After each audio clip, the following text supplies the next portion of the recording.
Watch, they're gonna shut down my throat. I swear to you, you know they're gonna. Because what I'm gonna say now is not good.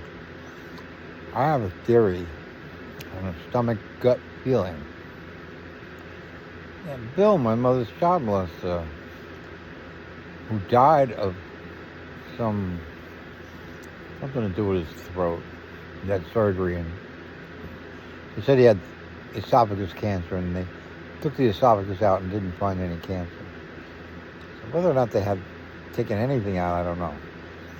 But I don't think he's dead. He's supposedly dead, and I think there was no body at the funeral. There was no wake, so you didn't see a dead body, and there was just like an urn with supposedly, wood stove ashes, And my friend Billy, who was my brother's friend, he died mysteriously, and there was no body. He was in a closed casket. They never opened the casket, so you didn't even know if there was a body in there, and he was supposed to be cremated. So, my theory is these people didn't die, but they died for the blackmailers. They died and the blackmailers think they're dead. So they can't blackmail a dead body, right? And I don't think it's going to work if you blackmail the parents. And the only reason my brother's alive is because my mother's paying the bill. And my mother will be the next to die, and so she gets out of the bill. Because those bills are heavy. Those blackmailers, really, they're heavy on the zeros.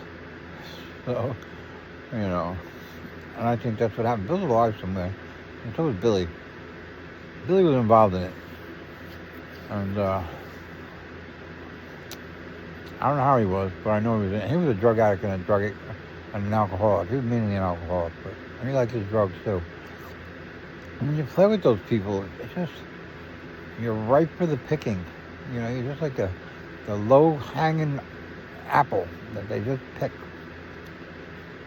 Basically you fall on the floor and they just pick you up from the ground, and then you're already ripe. And they take advantage. They take advantage. And Billy made good money working in the city, and Bill was an engineer. He was making good money too. So, but he never had any money. That was the thing. He lived here like rent free, and he had no money.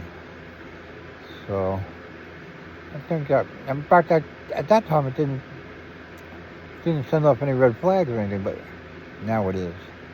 And I think that's the truth. Bill's alive somewhere. And so is, with Bill, he'd already been to prison for child molesting. So believe me, you don't want to go back. You'll kill yourself before you go back. And that's what he did. He killed himself. They offed him. They made it look like he's dead. And if I'd seen the body, I'd have a different story. But I didn't see no body, and he's supposed to be dead. And I predicted the day he would die, and he died that day. So that was a little suspicious too. And now I'm thinking about all those things too. But I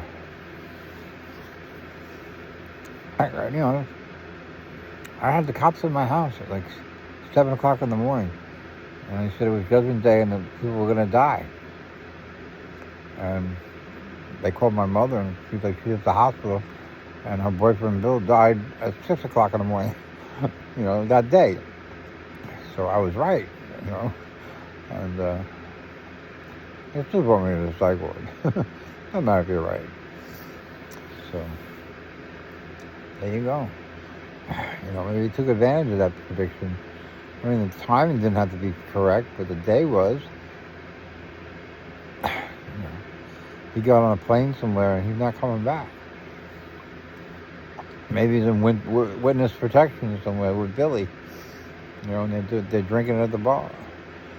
I don't know. But he also molested my nieces. I have 2 girl nieces, my brother's kids. And he molested those kids, those girls, when they were babies.